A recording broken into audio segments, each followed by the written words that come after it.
So the Apple event for September has officially now ended. Now, if you're wondering, is this a good Apple event for September and did it do well in Apple's favor? Well, you'll never know unless you watch the rest of this video. Also, thank you for GoLogin for making this video possible. More about that later on in today's video. As always, anytime, let's get straight in with it.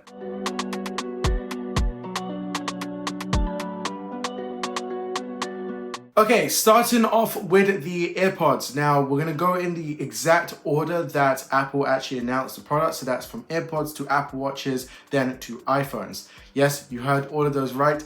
We have a load to talk about. So we're going to try and go through this as quickly as we possibly can. And that's going to be starting off with the AirPods Pro. Now, first off, in my opinion, this AirPods Pro has had one of the feature-rich kind of like features I could possibly imagine within the AirPods lineup so far. And this is actually starting off with the heart rate sensor being built inside of the AirPods. If you're wondering how this works, a infrared light will kind of like beam at 256 times per second, and this will allow it to measure light absorption within the blood flow. It's kind of like a long technical thing of how it actually works, but that's just like the shorter example of how it's supposed to work. Now, if you're wondering why this is such a good feature, it's because it means you don't need to take your Apple Watch with you when you go on your fitness journeys. This could either be a workout in the gym, this could be either a run, this could be a walk, this could be anything that you possibly do with using the workout function. It kind of like could do it within the AirPods. And yes, it does work with Apple TV as well. So that means all of your stuff, if you use Peloton, for example, will actually be synced up with the Apple TV. Now, that was technically the biggest features. But the biggest feature for me is the size of the AirPods has now shrunk down to a smaller size. Yes, you heard that right. They've shrunk it down even more smaller, and then also have better ear tips. Now, we're going to start off with the size of the AirPods first. As you can now see on screen, this is exactly how the AirPods are now going to start looking. This is kind of like changing it from how it used to look, where it had like a straight stem technically going inside of your ears. And it kind of like used to hurt my ears in particular when I was using the AirPods. But now with this new sort of like feature, they've kind of like been able to take different sort of ears. I think they said they tracked over like tens of thousands of ears. Kind of like made it kind of like fit inside of those ears by making it smaller, but then having the design of it kind of like swooping into your ear. Hopefully I'm making that make sense, but you can kind of like see the video demonstration on the screen right now anyway. Now, the next thing that I personally like is the ear tips. Now, first off, the ear tips come in 5 sizes now instead of the previous model that was 4. So this now comes with 5 different sizes on the AirPods as well. And one of the good things is that inside of the ear tips, you're now getting foam. This is technically meaning that you get better noise cancellation than what you did previously. Now, moving over to the Apple Watch SE. Now, this has had a load of features built in with it already. So this is going to be action-packed for this one, so just stick around for it. First off, that comes on the Apple Watch is the always-on display. But not just only that, but we also see a better battery life performance. This is actually the first time that we actually get to see a all-day kind of like battery with the Apple Watch SE, meaning it's not 24 hours of battery, but it's 18 hours of battery. And this also has, for the very first time on the Apple Watch SE, fast charging, which means that you could charge up 2 times faster than the previous model. And when just around about 15 minutes of charge, you get 8 hours of day-to-day use on it. And this is obviously your normal usage of the Apple Watch. Now, 2 big major features that I personally see fit this sort of Apple Watch in particular. First one is the rich temperature sensing. Now, this technically will provide insights of your overall well-being with inside the Vitals app. And as far as Apple has said here, they will use 2 temperature sensors and an advanced algorithm to kind of like collect the temperature of the user's environment and also the user itself. The next feature is the sleep apnea notification. Now, this is something that I personally see is a very useful feature, as I didn't really know until recently that sleep apnea is everywhere. Now, if you're wondering how this actually works, well, technically over a 30-day period, it will track your data. So you will have to sleep with your watch on for over 30 days. And then it will start analyzing and picking up any sort of irregular respiration patterns for example, and then it will check it against if it is sleep apnea or not. And if it is, you'll get a notification stating that you probably have a risk of sleep apnea. Some very quick features is that this watch does come with a new chip. This is the S10 chip, which will have on-device Siri, which means that you could get Siri responses within a matter of seconds, technically. You'll also be able to get media playback, which is sort of like a fancy way of stating that the speaker is more capable to do whatever it wants, technically, which means that you can now play music from it. So that's either Apple Music or Spotify, whatever your music provider is. And also, it also allows you to play podcasts and whatever you could possibly imagine to play on the watch. I technically see this as a good and bad feature because I don't see anyone that wants to actually play music from their Apple Watch, but I guess it gives you the capability to do it at least. Moving over to the Apple Watch Ultra. Now, these Apple Watch Ultra and the Apple Watch Series 11, we're going to kind of go through these very quickly because realistically, these didn't really get that much of a big upgrade. Now, starting off with the Ultra, we got 42 hours of battery life, a larger screen, which has been bumped up by just a tiny bit. We also get 5G data, and we also get hypertension notifications, which is sort of like the same as sleep apnea. And we also get a sleep score result, which if you're wondering how sleep score actually works, as I didn't get to experience in the Apple Watch SE, which will also be available there as well. It technically allows you to sleep with the Apple Watch on and then also get a score in the morning, just like how, for example, an Oura Ring can give you your sleep score when you open up the app. It will also tell you to improve your sleep if it needs improving, or if you're doing very well with your sleep, it will tell you directly on the watch. Moving over to the Series 11. Now, this will have up to 24 hours of battery life now, and also is going to be the most battery life that Apple has ever put into one of their thinnest Apple Watches. And also, this still has fast charging capabilities, which means just within 15 minutes, you can get 8 hours of battery life. Also, hypertension notifications has also now been made available, with also sleep score being made available on the Apple Watch Series 11.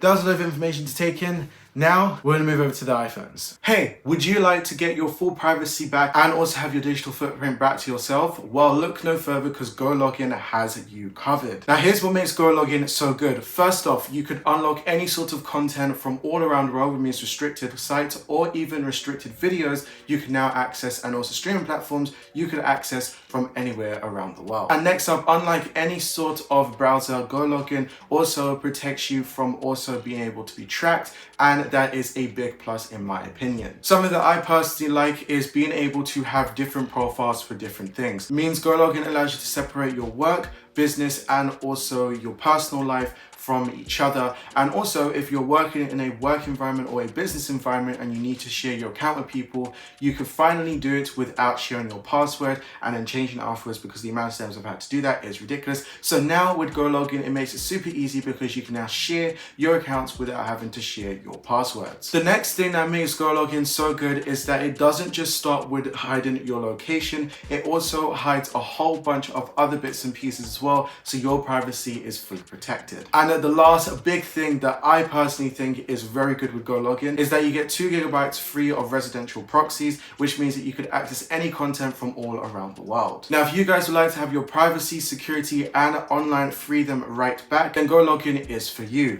Make sure you go inside the link inside the description and go and check them out. You get a 7 days free trial, and also if you use the code JayTech40, you get 40% off your first month. Now, back to the video. Okay, moving over to the iPhone 17. Now, the first thing I want to say is that the iPhone 17 alone did not get any sort of design changes. Technically, this stayed the exact same for this year's models, and hopefully we see a model next year that has a different look to it. One of the big features that stand out in the iPhone 17 is the storage size. Now, this is actually going to not start at 128 gigs, and this is now going to start at 256 gigs as standard, which is 2 times the amount than the previous entry, and also has a 512 gigabytes version as well, just in case you guys are wondering what the storage is going to be looking like on this iPhone. Okay, moving over to what the iPhone 17 is going to have. So first off, this has a bigger and brighter display, which we can talk about in just a minute. This also has a bigger battery inside of it, also has 48 megapixels rear camera, and also has a 80 megapixels front camera. And moving over to the front camera, as I think this is probably the best way to start off, is that it now has something new called the all new center stage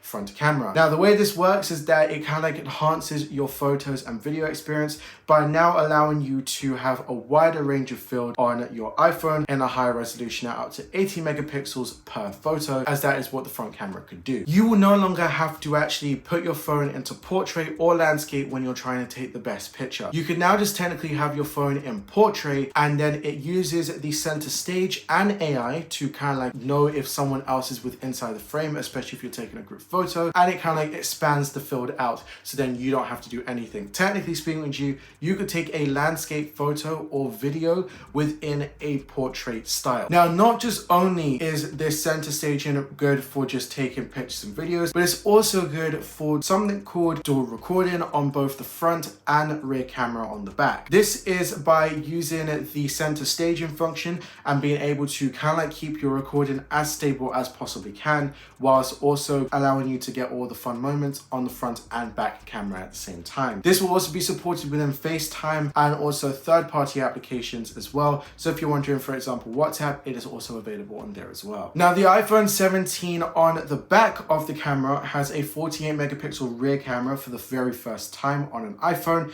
and this also allows you to capture impressive videos and photos.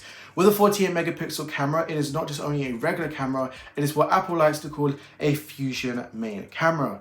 This technically allows you to have two cameras in one lens. One, this will have a optical quality 2x telephoto lens, and it also has a integrated 84 megapixels lens as well, as you already know. So technically, just imagine it, as I said before, two cameras in one. With that second camera, you're also getting a 48 megapixel ultra wide camera, which also allows you to capture up to 4 times the resolution compared to the previous model of the camera before. And this also allows you to get better detail with your macro or wider angle lens shots. Now, this phone is only going to come in one size, which is 6.3 inches. With that, you're also getting a Super Retina XDR display, which has been the first seen inside of this phone, and also you get up to 120 Hz of refresh rate on this phone, which technically is a ProMotion display. Also, you have always on display, which means that it could allow you to show time, widgets, or any sort of important information at a glance. Now, this phone also allows you to see very good outside with this phone at up to 3000 nits peak brightness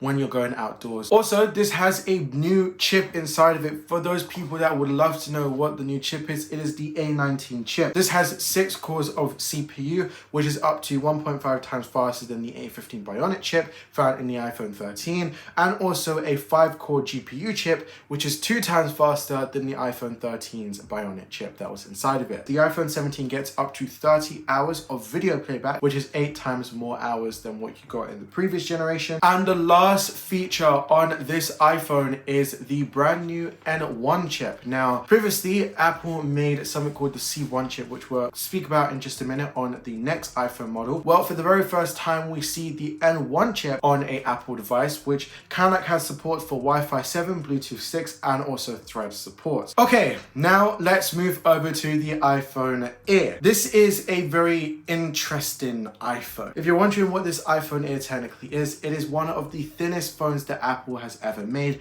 coming in at 5.6 millimeters thick.